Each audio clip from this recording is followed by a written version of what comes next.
I hope and pray that my colleagues will find the courage to join me. Today, a United States Congresswoman, my Aunt Vicky, started crying because gay people like me can get married. I'm sure by now you've seen the video of US Congresswoman Vicky Hartzler crying on the House floor because, well, she just couldn't strip others of their rights. But here's the thing, I urge you to now watch the response video by none other than the nephew of crying Vicky, in which, well, he pulls no punches when talking about his aunt, the homophobe. Mr. Speaker, I'll tell you my priority.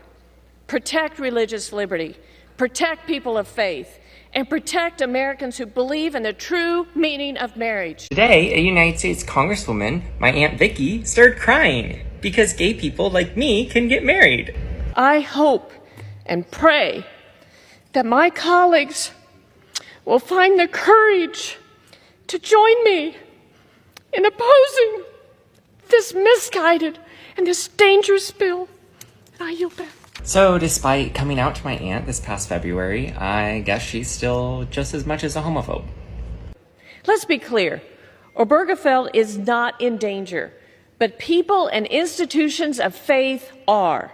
Aunt Vicky, that's not right. Institutions of faith like religious universities are not being silenced. They're being empowered by the US government to discriminate against tens of thousands of LGBTQ students because of religious exemptions, but they still receive federal funding. The bill's implications: submit to our ideology or be silenced.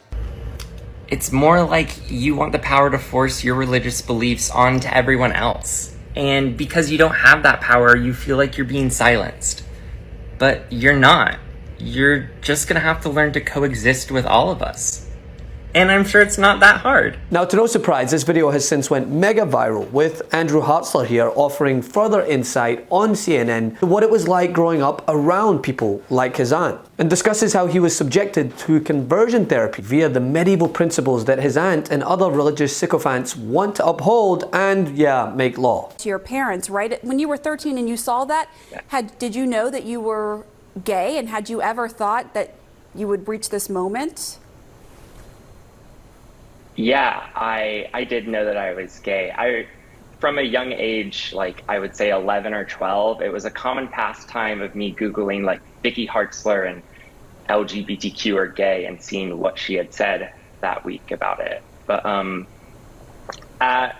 the harmful policies that she is a proponent of, they have like real consequences for young people like me. Like when I was at Oral Roberts University, I was subjected to conversion therapy like practices, and that was totally legal because of the policies that my aunt has helped put into place. So after I graduated, I partnered with the Religious Exemption Accountability Project, and together with 40 other students from institutions across the country, we are advocating for all students at religious universities to receive equal protections. Now, with President Biden set to sign the Respect for Marriage Act into law on Tuesday, it is evident that Aunt Vicky's tears are more out of desperation than anything she rambled about. And it shows the dire lengths that Republicans are willing to go to in order to try and preserve power, to the point of weeping because you want to wield that power over others, including your own family members. Which, by the way, is yet another stark reminder that tears, especially white women tears, aren't always an expression of vulnerability. Sometimes they're just meant to wield power. It is all about wanting the power to force your religious belief onto everyone else.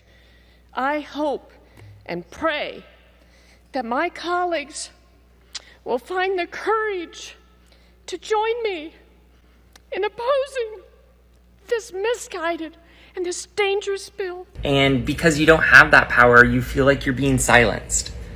But you're not. You're just gonna have to learn to coexist with all of us. But with a stroke of a pen this week, no longer is the right to marry contingent on the makeup of the Supreme Court at any given time. As he signed the Respect for Marriage Act in a ceremony earlier today, Torres is the first openly gay black member of Congress, and he is the co-chair of the Congressional LGBTQ+ Equality Caucus. Now, he presided over the debate on the Respect for Marriage Act earlier. It has been emotionally overwhelming. I mean, there's nothing more gratifying than affirming your own equality in the chamber of the United States Congress. I grew up in public housing, living in fear of coming out of the closet, struggling to come to terms with my sexuality. And I never thought in my wildest dreams that I would become a member of Congress and have the honor of opening and presiding over the debate for the Respect for Marriage Act. So this is a deeply empowering moment for me as the first Afro-Latino LGBTQ member of Congress. Even if the court strikes down in Burgiful, the 2015 case that legalized gay marriage in America, the effects of doing so would be much reduced. The United States Congress is doing for the right to marriage what we should have done for the right to an abortion. We're enshrining it in federal law in order to protect it from the whims of the Supreme Court. Clarence Thomas has said publicly that he is on a mission to overturn cases protecting the right to privacy, the right to marriage, the right to intimacy. And so instead of waiting passively and allowing our rights to be stripped away, we are harnessing the power of federal law to protect those rights. Our blue wall stopped the red wave and election deniers got denied election. That's why we're celebrating with the new Democracy Prevails team. We've got lots of work to do, but we should all be proud that when democracy was tested, democracy prevailed. You've earned this. Don't wait. Get yours right now at store.MeidasTouch.com. That's store.MeidasTouch.com.